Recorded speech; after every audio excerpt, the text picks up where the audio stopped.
Entonces, lo que hablamos hoy, en los próximos 30, 35 minutos, vamos a hablar de epilepsia frontal y específicamente soy cirujano, vamos a hablar de las implantaciones y las resecciones.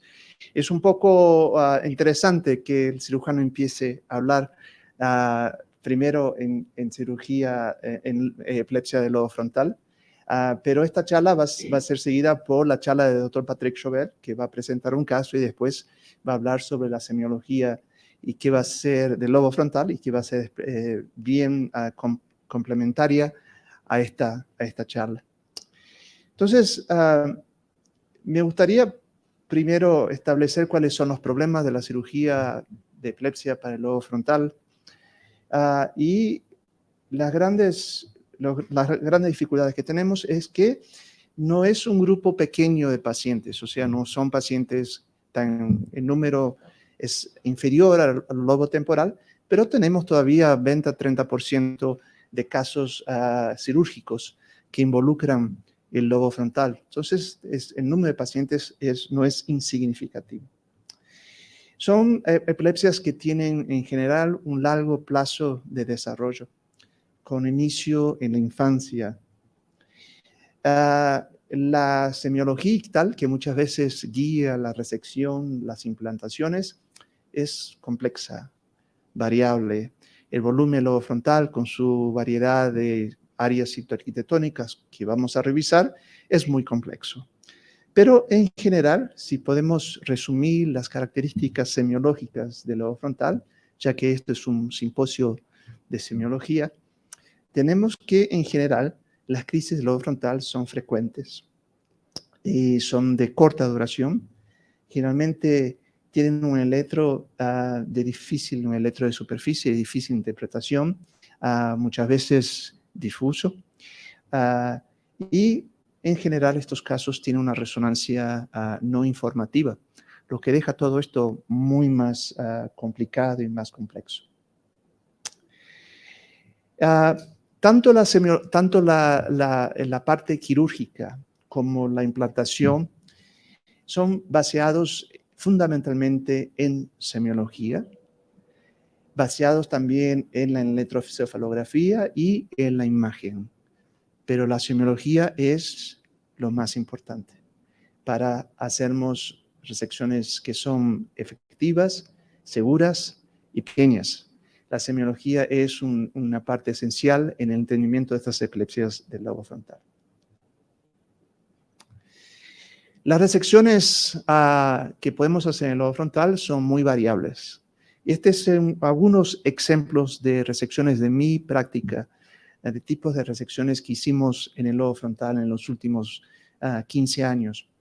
Tenemos resecciones que son casi hemisféricas o casi lobares, que son las lobectomías frontales, que retrospectivamente son resecciones muy iniciales en mi práctica y que hoy es muy raro tener este tipo de resección. O sea, eso nos indica una mejora en el entendimiento de la localización de las zonas epileptogénicas en el lobo frontal para disminuir el volumen cirúrgico.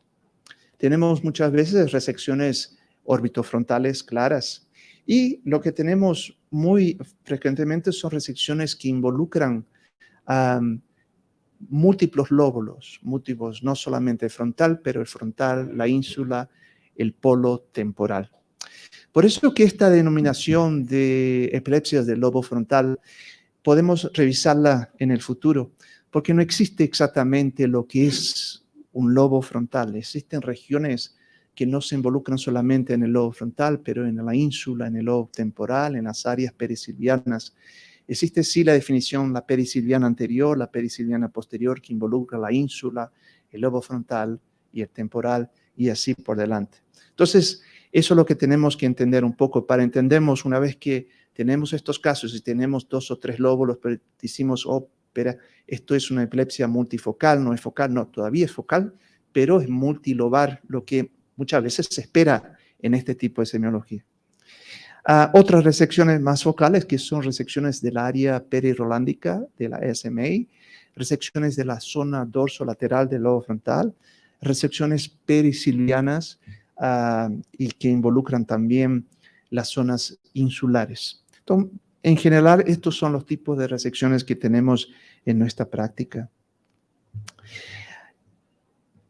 Hablamos hoy fundamentalmente de la estereoelectroencefalografía, que nos ayuda a entender mejor cómo esta semiología y esta electroencefalografía del lobo frontal son organizadas en un método que se llama, que el principio de este método que se llama una correlación anátomo-electroclínica. Esto es lo que es la electroencefalografía, la stereo EEG, y no es una técnica nueva, es un método que está desarrollado desde la década de 50. Es un método que fundamentalmente se basea en análisis semiológica ictal de las crisis epileptogénicas. Entonces, esto es una figura clásica, una de las primeras implantaciones de estereoelectroencefalografía en el Hospital Santana en París, mostrando que en la realidad estos pacientes eran implantados y estaban despiertos durante la implantación o durante la evaluación de las crisis. Y este paciente tenía un startle epilepsy, él tenía crisis semiológicas, crisis epilépticas todas las veces que fumaba.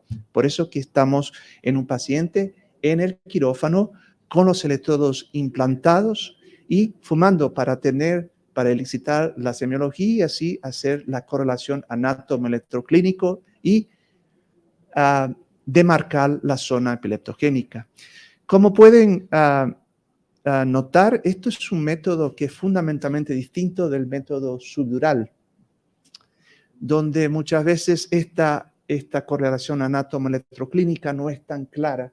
Esta interpretación de la zona epileptogénica en tridimensión no es posible, y donde la actividad electrofisiológica ictal in situ, donde ocurre las crisis epilépticas, las alteraciones electroencefalográficas, no ocurren con el método subdural. Entonces, estas son las grandes diferencias y eso es lo que vamos a hablar en los próximos 25 minutos.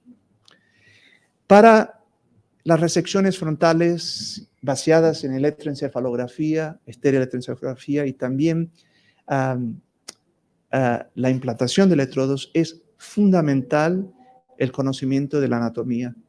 Anatomía, semiología y electroencefalografía. Esos son los tres pilares de el ECG. Y esta es también una foto histórica mostrando que ya en la década de 50 se podía tener nociones precisas de la anatomía cortical puramente basada en la anatomía vascular. Esto fue un trabajo hecho por Gabor Szikla, también en el Hospital Santana, junto con Talleyrand en Bangkok. Esto era un método muy revolucionario en la época, porque se acuerdan que no había ninguna tomografía o ningún tipo de imagen más sofisticada intracraniana. Era justamente una X-ray y una angiografía. Y eso, con esos estudios podemos, con el trabajo de Szikla y de Talleyrand, podemos ahora, en aquella época, localizar precisamente las zonas funcionales corticales. Eso basado también no solo en la anatomía vascular, pero también en una línea de referencia que se conoció como la línea ACPC o anterior commissure, posterior commissure, comisura anterior y comisura posterior, y las líneas verticales. Es interesante notar que después de tantos años, con tantas máquinas modernas que tenemos, ahora tenemos resonadores de 3D, de 7T, tenemos resonancias, imágenes funcionales muy sofisticadas, pero todavía muchos de los conceptos funcionales de localización se remontan a esta época. Entonces, los fundamentos no cambian. O sea, es como tener una música y puede ser que la canción cambie, pero la lírica cambie, pero la canción sigue la misma. Es más o menos el mismo concepto. Entonces, muchas de las implantaciones y de las cómo implantamos los electrodos van a ser basados en este tipo de anatomía. ¿Cómo implantar los electrodos? Esto es un punto esencial para los cirujanos. Existen varios métodos, varias técnicas de implantar los electrodos estereotácticamente. Esto es lo que llamamos el clásico frame de Talairac con la doble grilla. Con esto podemos hacer la implantación ortogonal en relación a la línea mediana. Esto obviamente no es un aparato que se pueda comprar, que es presente. Lo que tenemos más actualmente son los frames estereotáxicos modernos. Esto es un frame de Lexeo que está muy conocido. En Latinoamérica tenemos las modificaciones del frame de Munninger, que tenemos la compañía Micromar. Este tipo de frame, con estos tipos de aparatos podemos hacer la implantación muy segura. Y yo hice muchas implantaciones con este tipo de frame y implantaciones muy precisas y muy seguras. Entonces, y esta es una figura clásica de una implantación con Lexeo, como pueden observar. Esto es más una implantación perisilviana temporal orbitofrontal con electrodos ortogonales que fueron guiados por el marco estereotáxico. Obviamente los tiempos pasan y ahora tenemos otra vez máquinas muy sofisticadas. Esto es una de las primeras implantaciones con robot que se hicieron en Estados Unidos. Nos permite una implantación rápida, segura, con varios modelos, formas de trayectoria, pero como había mencionado anteriormente, no existe la necesidad de tener un robot para hacer la implantación. O sea, la técnica, el aparato puede cambiar, pero los principios son los mismos. Seguimos haciendo las implantaciones ortogonales con imágenes vasculares y seguidos por una buena hipótesis de implantación para tener éxito en estos casos. Esto es apenas otra vez un closed loop, un closed view de una implantación temporo-posterior perisilviana, donde tenemos por robot, donde tenemos los mismos conceptos, electrodos que fueron colocados en una forma ortogonal en regiones temporales, pero también perisilvianas posteriores y en este caso regiones occipitales. Son electrodos ortogonales con una hipótesis bien precisa. ¿Cuáles son las bases anatómicas de las implantaciones por estereoelectroencefalografía? Como había mencionado, la anatomía es esencial para el método. Las implantaciones ortogonales son importantes para la interpretación, no solamente para la interpretación del ECG, pero también para la resección cirúrgica. Uno se tiene que recordar que el cirujano y el neurólogo ven la anatomía en una forma ortogonal y no oblicua. Se puede entender la anatomía por una forma obliqua, pero nos crea un problema adicional de interpretación. Un método que ya es complicado, lo vamos a hacer más complicado si no tenemos la implantación en una orientación particular. Las resecciones son basadas en relaciones anatómicas y funcionales de lo que es el córtex mesial y lo que es el córtex lateral. Y para eso, como había mencionado, tenemos varios libros y referencias para estas regiones. En general, cuando hacemos las implantaciones en el lobo frontal, usamos la grilla de Talairac. Este es el sistema de referencia de Talairac y basado en la línea EICPC. Y muchos de los esquemas y interpretaciones y colocación de electrodos van a ser basados en este tipo de coordinación. Es importante entender que los electrodos es un método tridimensional.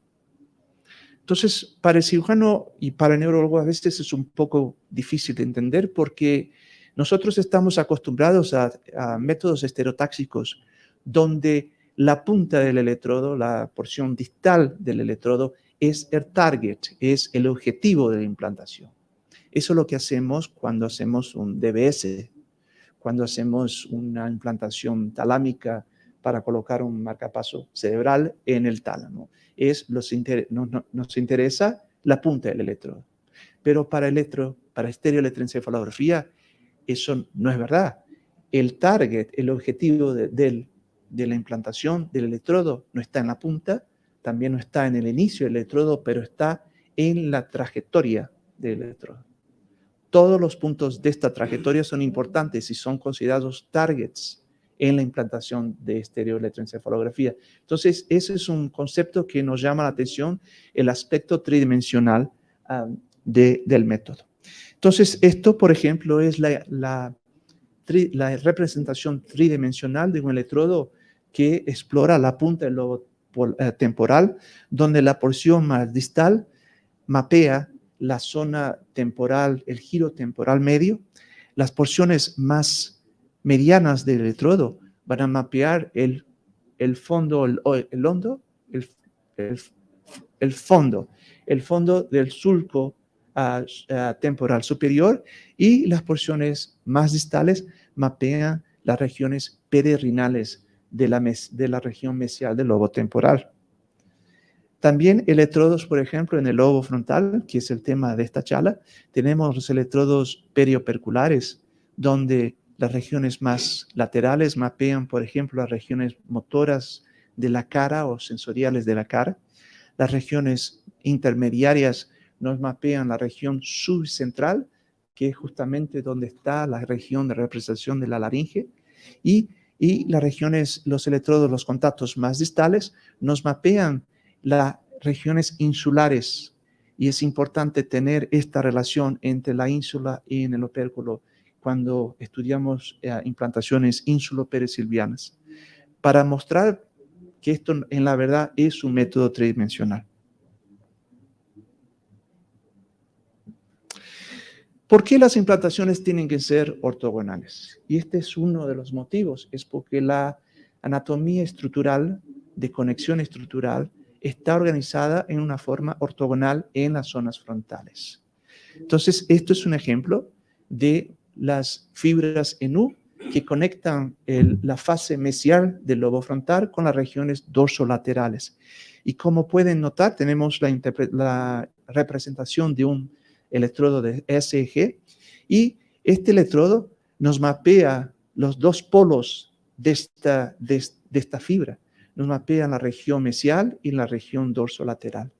Por eso, si tenemos que entender cómo la zona epileptogénica se organiza y las conexiones que tenemos del lobo frontal en la zona mesial y dorsolateral, tenemos que tener este tipo de implantación ortogonal que sigue la misma línea de las regiones ACPC, de las coordenadas ACPC. Ejemplifico un poco mejor. Vamos a suponer que la zona epileptogénica viene de esta zona dorsolateral y se espraya o se propaga, muchas gracias, rápidamente para regiones mesiales frontales. Con este tipo de implantación podemos, pero no están completamente ortogonales, pero podemos hacer la interpretación. Si la zona es organizada acá, podemos claramente distinguir cuándo empieza y cuál es la propagación temprana de esta actividad epileptogénica para las regiones mesiales. Muy claro. Pero si hacemos el electrodo oblicuo, y voy a representar un electrodo oblicuo acá, lo ponemos así, ¿sí? Hacemos la demarcación clara de las zonas mesiales y también hacemos el mapeo de las regiones dorsolaterales, pero no está ortogonal. Entonces, si las zonas epileptogénicas empiezan acá, se organizan acá y se van rápidamente para esta zona mesial, lo que este electrodo va a interpretar va a ser que la zona epileptogénica está localizada en la zona mesial y no dorsolateral. Por eso la colocación de los electrodos ortogonales es tan importante y tenemos que obedecer las coordenadas ACPC. Un otro ejemplo, por ejemplo, son las conexiones muy importantes en el lobo frontal para entender la semiología, es de las regiones operculares frontales con las regiones mesiales de la pre-SMA, de la zona anterior a la área motora suplementar. Esto es el tracto de Aslan, que conecta estas dos zonas. Y otra vez, el tracto de Aslan está organizado en una forma colunar. Entonces, si tenemos los electrodos conectados en una forma oblicuo, pero no en el plano coronal, pero en sagital, vamos otra vez perder la oportunidad de entender cómo esta zona epileptogénica se conecta y se organiza desde las regiones operculares hasta las regiones mesiales de la pared mesial del lobo frontal. Las implantaciones del lobo frontal, y otra vez esto es lo que llamamos el esquema de la implantación. Es la representación, una representación desafortunadamente bidimensional, pero de una estructura tridimensional. Por eso aquí tenemos la representación de las áreas de la comisura anterior, de la comisura posterior, de las regiones de la ACPC line, la área vertical que pasa por la comisura anterior y la área vertical que pasa por la comisura posterior. Y por eso, cuando hacemos las implantaciones, representamos los electrodos ortogonales como puntos. O sea, esto es un electrodo o un punto que representa esta trayectoria ortogonal que va desde la región dorsolateral hasta la región mesial. Esto es, por ejemplo, un tipo de implantación que llamamos perisilviana anterior, que, como había mencionado, no solamente involucra las zonas orbitofrontales, pero también operculares, insulares por electrodos ortogonales y también las regiones de la punta del lobo temporal. O sea, las epilepsias del lobo frontal no son solamente frontales, son multilobares, como había mencionado. Estos son electrodos que generalmente mapean la región frontal anterior, rostral, que nos mapea las áreas 32 de Brodmann y también la área 24, y vamos a hablar un poco más de eso. Patrick va a hablar un poco más específicamente. Las regiones que mapean la zona motora suplementaria con 2 electrodos, que también nos mapea las áreas frontales, frontal wide fields, las regiones pre-SMA y también el cíngulo motor. Esto, por ejemplo, es una implantación frontal. Claro que varía conforme la semiología, son implantaciones individualizadas, pero esto es una forma de interpretar, una forma de mostrar para ustedes o evidenciar cómo hacemos una implantación frontal.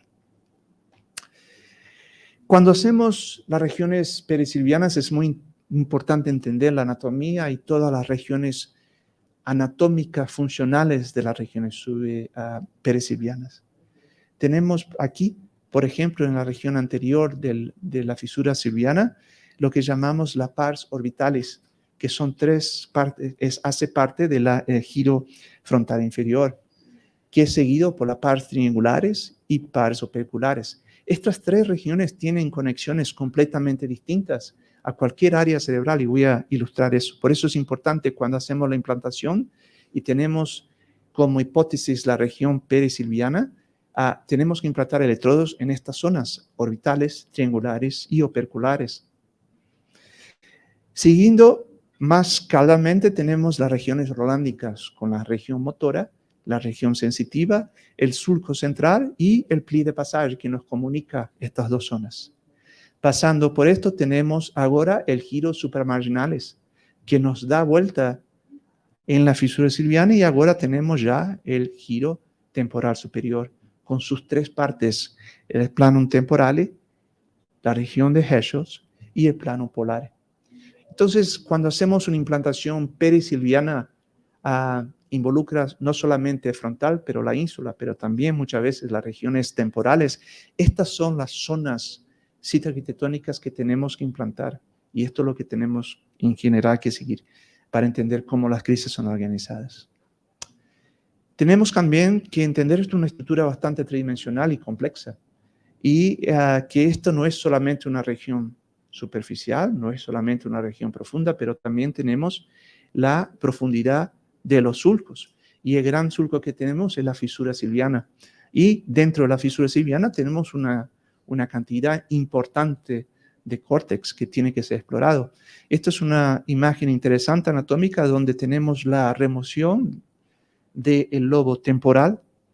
Vemos el lobo frontal de una forma basal, como lo doblamos.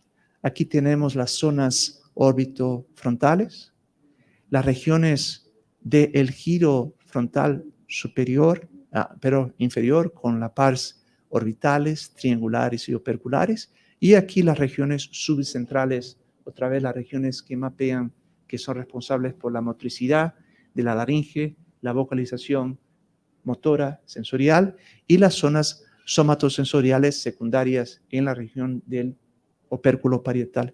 Todas estas zonas son mapeadas con los electrodos profundos que son colocados de una forma ortogonal, que nos mapean la zona dorsolateral, la subcentral y la insular.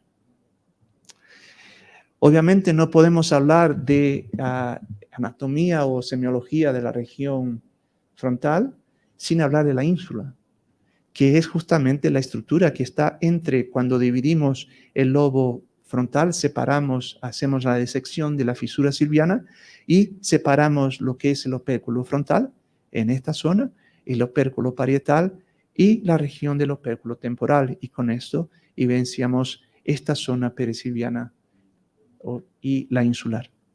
Esta zona es extremadamente importante, otra vez, porque las zonas epletogénicas son organizadas de una forma multilobar y muchas veces organizadas como si fueran hojas de cebollas, o sea, todas organizadas alrededor del limen insulae.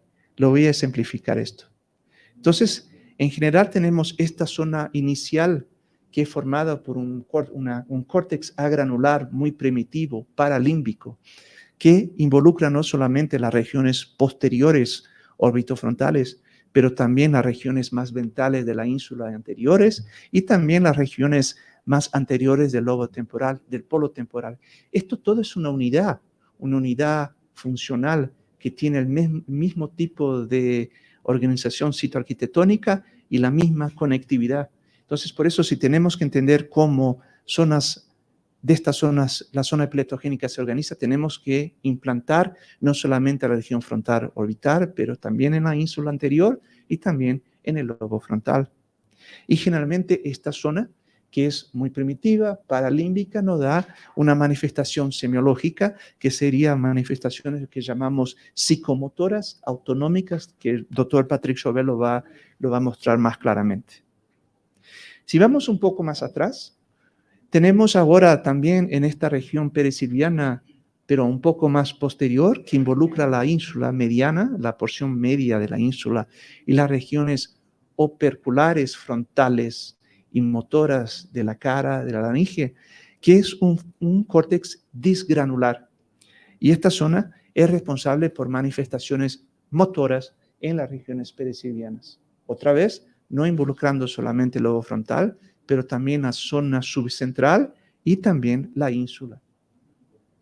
Y más posterior, en la región perisilviana posterior, ya saliendo un poco del lobo frontal, tenemos lo que llamamos la organización, que es la parte del lobo parietal, opérculo parietal, la porción posterior de la ínsula y las regiones posteriores del opérculo temporal, que son el Herschel-Gyrus y el plano temporale. Y esta zona son fundamentalmente manifestaciones sensoriales, con auras auditivas, secondary somatosensory, speech disturbance.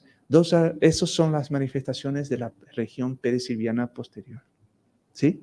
Entonces, como pueden entender, esto no está organizado en temporal, frontal, insular, parietal, pero están organizados en una organización que tiene como si fuera una cebolla, con el centro en la región limen insular.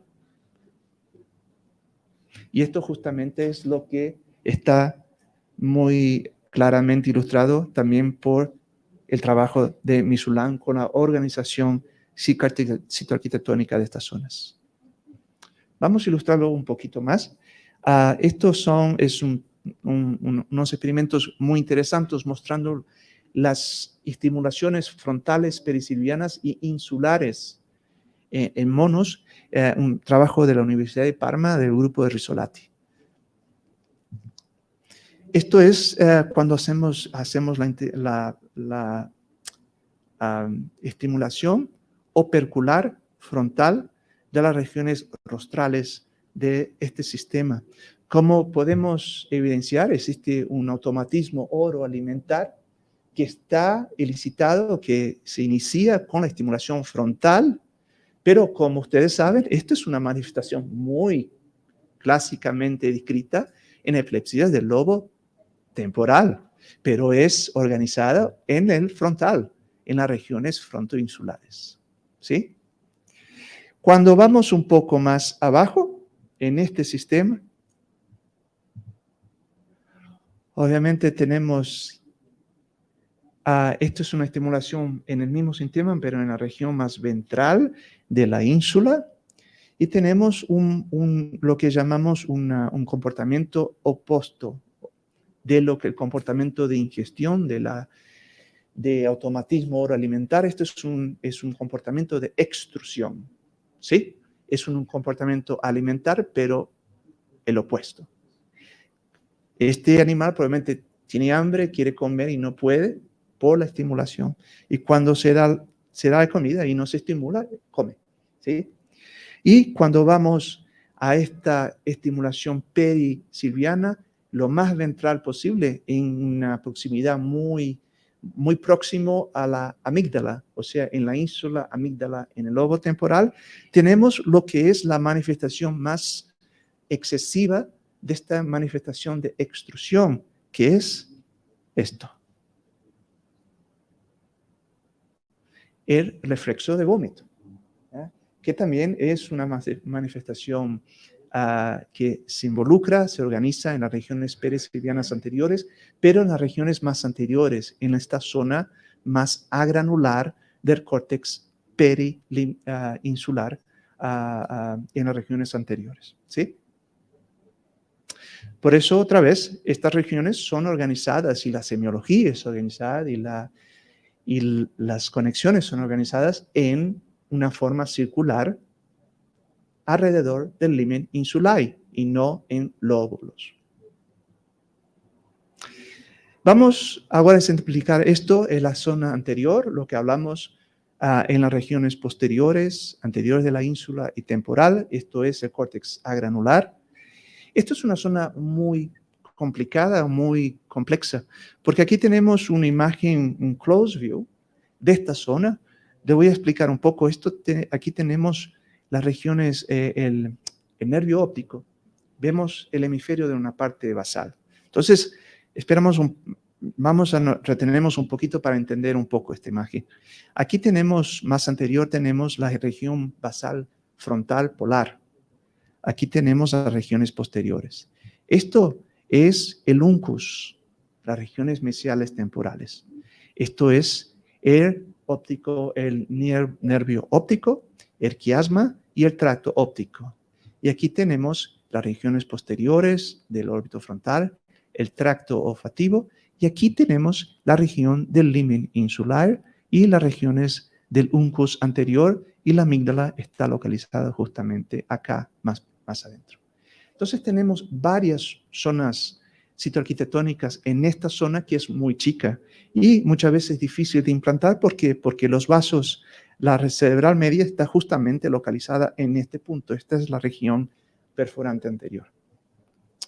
Entonces, tenemos en esta zona, ahora tenemos una vista un poco más ampliada, la misma imagen, pero más arriba, tenemos el limen insulae, tenemos la región singulares cíngulo anterior del lobo frontal, tenemos las regiones de la amígdala y las regiones orbitofrontales laterales, y por eso cuando hacemos las implantaciones en regiones orbitofrontales, hacemos dos tipos de electrodos.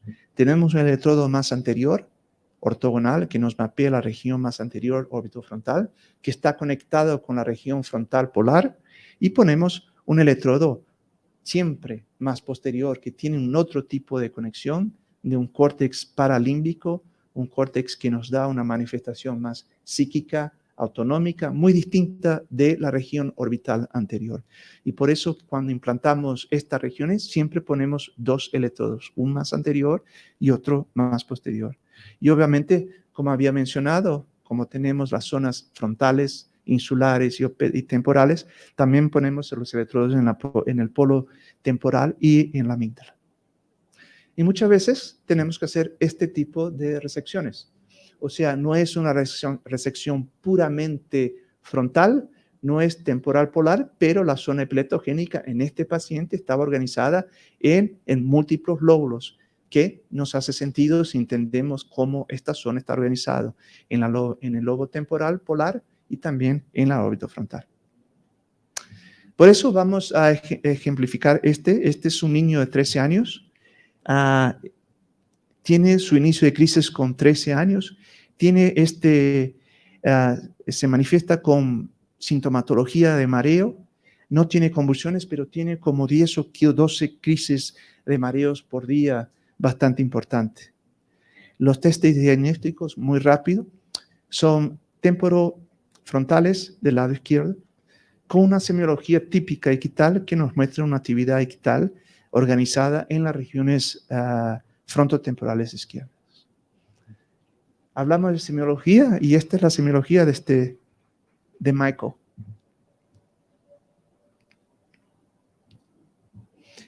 Como pueden ver, tienen el síntoma de náusea y vómitos. Esto ocurre 10, 12, 15, 20, 100 veces por día. Una epilepsia totalmente refractaria y muy importante. Los testes no invasivos, hablamos ya de la resonancia, del electro de superficie, frontotemporal izquierdo. La resonancia completamente no lesional.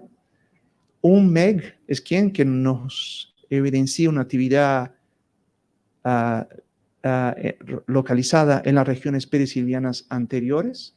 O sea, si entendemos cómo estas zonas de la manifestación autonómica son organizadas, podemos hacer la hipótesis de esto es una zona que está localizada en las regiones perisilianas anteriores, involucrando quizás la porción posterior del órbito frontal, las porciones anteriores de la ínsula en las regiones temporopolar. Entonces, esta es la hipótesis.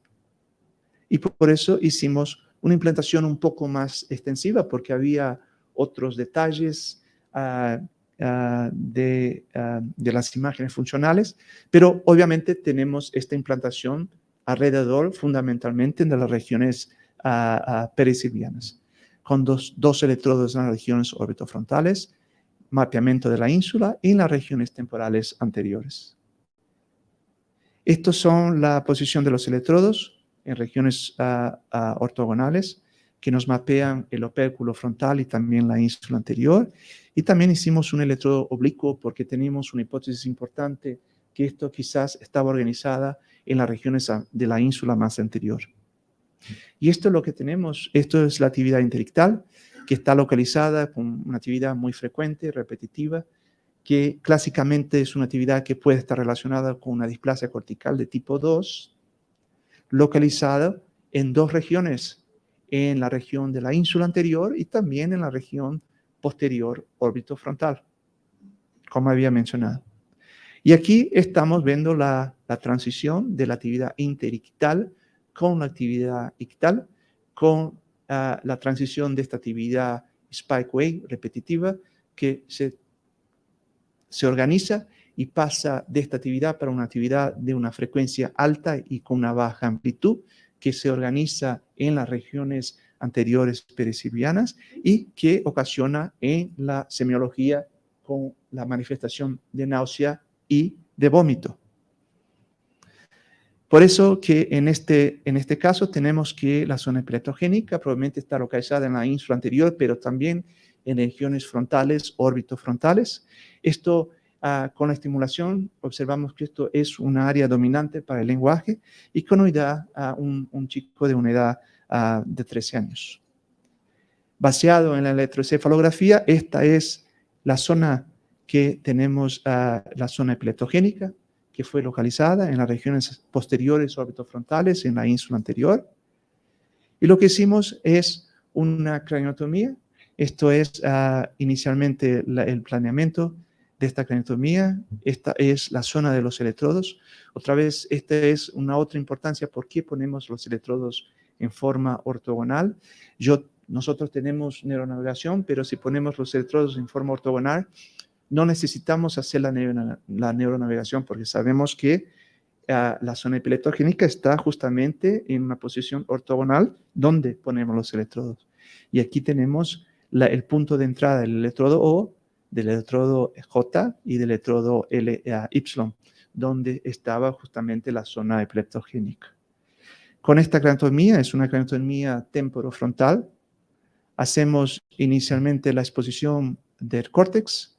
Aquí tenemos la zona orbitofrontal, las regiones dorsolaterales, el frontopolar, las regiones mesiales frontales. Esta es la región posterior, aquí tenemos la fisura silviana. Y inicialmente lo que hacemos es una electrocorticografía intraoperatoria para complementar el mapeo por ECG. La implantación, aquí tenemos, perdón. Esta ECOG nos evidenció otra vez la actividad interictal en las regiones anteriores. Lo que hicimos inicialmente fue la resección orbitofrontal y con eso abrimos esta ventana y por eso podemos tratar las zonas insulares por una región por abajo del opérculo y con eso evitar las resecciones de las áreas funcionales del opérculo frontal. Entonces, hacemos primero la resección orbitofrontal y con eso abrimos una ventana y hacemos la resección de la ínsula por abajo del opérculo y con eso preservamos las zonas operculares. Y esto es lo que tuvimos en tejido. Esto es las zonas orbitofrontales con una displasia muy liviana, tipo 1 o quizás ninguna displasia, pero sí en las regiones anteriores de la ínsula, displasia tipo 2A, como habíamos mencionado. Entonces, me parece que estamos arriba del tiempo. Tenemos algunos otros casos, pero podemos usar esto para... ¿Sí? Tenemos más un caso y a ver si lo podemos y ahí discutimos. Esto es la resonancia postoperatoria de este chico, mostrando otra vez las regiones posteriores orbitofrontales y las regiones de la ínsula anterior. En este caso, el polo temporal no estaba involucrado, pero como había mencionado, hicimos la implantación de estas tres regiones. Lo que me gustaría, a ver, vamos a pasar esto, estas son las... Vamos a mostrar cómo está organizada las zonas motoras en las regiones temporales, frontales, mesiales. Entonces, esto es una representación anatómica y tenemos aquí lo que llamamos de la línea vertical anterior, de la comisura anterior, y la línea vertical de la comisura posterior. Y con estas dos líneas, o sea, con coordenadas estereotáxicas, podemos entender cómo todas las regiones funcionales perirolándicas, mesiales y también dorsolaterales son organizadas. Lo que quiero decir es que en general las regiones primarias motoras y sensoriales, sensitivas, están localizadas siempre en las regiones posteriores a la comisura posterior, la línea vertical, siempre están ahí. Con todas estas áreas 1, 2, 3 y 4 de Brodmann. Y las regiones de la área motora suplementaria están justamente siempre localizadas entre estas dos líneas de la comisura vertical posterior y la comisura vertical anterior.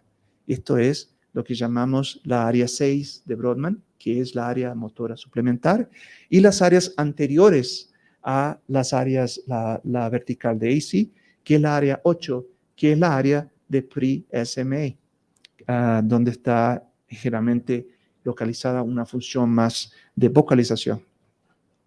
Justamente en esta región está el cíngulo, las porciones motoras del cíngulo que están localizadas alrededor de la línea VAC.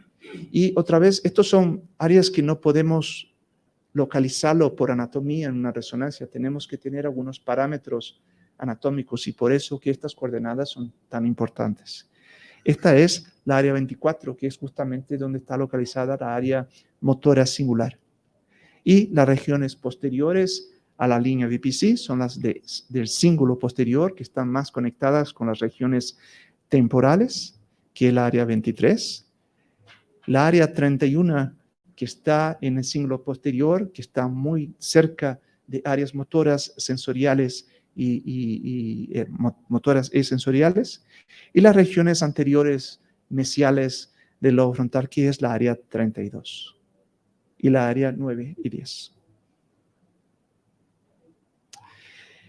De un punto de vista dorsolateral tenemos el sulco frontal superior y también podemos entender la anatomía de la dorsolateral, de la región dorsolateral frontal a través de estas coordenadas. Otra vez aquí tenemos la representación de la línea vertical AC, tenemos la línea vertical PC y tenemos justamente en la región de la línea, en la conjunción de la línea vertical AC con el giro frontal mediano, tenemos la zona del frontal eye field, que está justamente en esta línea. Esta es la área 8, que se conecta de una forma ortogonal por U-fibers con la área del pre-SMA, que está localizada en la región mesial frontal. Y posterior a esta área tenemos la área premotora y las áreas motoras, la área 6, y las áreas premotoras en la área 9, por ejemplo, y la área 10. Entonces, muchas veces tenemos semiología que nos inicia con una coordinated, ¿cómo se dice? Sí, una versión ocular, perdón. Una versión ocular, y esta versión ocular se sigue por una porción subversiva de la cabeza, ¿no?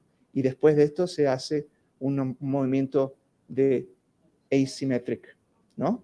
Eso es una semiología muy clásica. Versión ocular primero, tenemos la versión de la cabeza y después la extensión del brazo contralateral, que justamente nos evidencia cómo esta zona está organizada. No se inicia la zona epletogénica, se inicia en algún punto, quizás en los banks del sulco frontal superior, posterior, en la zona del frontal eye field. Esta actividad se organiza justamente con las regiones del segmento cefálico de la área motora suplementar y se sigue para regiones de la primary SMA, donde tenemos la simetría. Entonces, está organizada de esta forma. Y si entendemos cómo la anatomía y la funcionalidad se organiza, podemos colocar los electrodos exactamente donde tenemos y podemos tener esta relación entre la organización dorsolateral y también las regiones más mesiales. ¿Está claro? Esto es un ejemplo bastante claro. ¿Podemos concluir entonces? ¿Sí? Sí, no nos afanemos, es decir, tenemos tiempo de spare time, en caso de necesidad, y ya hablé con el doctor Schober y también puede esperar un poquito, lo que necesites para... Bueno, este es mi último slide. Perfecto. Entonces, otra vez voy a repetir este slide porque es lo que hablamos en el principio, que cuáles son las bases anatómicas y de implantaciones y resecciones y cómo hacemos esas implantaciones. Es fundamental que entendamos cómo la semiología es organizada y cómo las áreas citoarquitectónicas y anatómicas son organizadas. Por eso podemos poner los electrodos en posiciones adecuadas y entender cómo esta zona epleptogénica está organizada y hacer una demarcación más precisa de esta zona epleptogénica. Entonces, espero que pueda haber demostrado que la anatomía estereotáxica es esencial para el método de ACG, el entendimiento de las zonas funcionales. Me gustaría que enfatizar o highlight que las implantaciones ortogonales son importantes por lo que había discutido, por cómo las fibras son organizadas, cómo el cirujano ve las resecciones, cómo podemos electrodos. Es importante tener los electrodos en una forma ortogonal. Y que las resecciones también son guiadas por estos principios anatómicos, semiológicos y fisiológicos. Para así tenemos un entendimiento cómo las zonas epleptogénicas, cómo la actividad epleptogénica lateral del lobo frontal se coordena con las regiones mesiales y por eso, con eso hacer una demarcación más precisa de las zonas epleptogénicas. Bueno, con eso es lo que tenía por ahora. Tenemos algunos casos que vamos a discutir, casos más prácticos que me gustaría de simplificar lo que había mencionado. pero esta es la parte anatómica. Muchas veces, otras veces me gustaría agradecer la invitación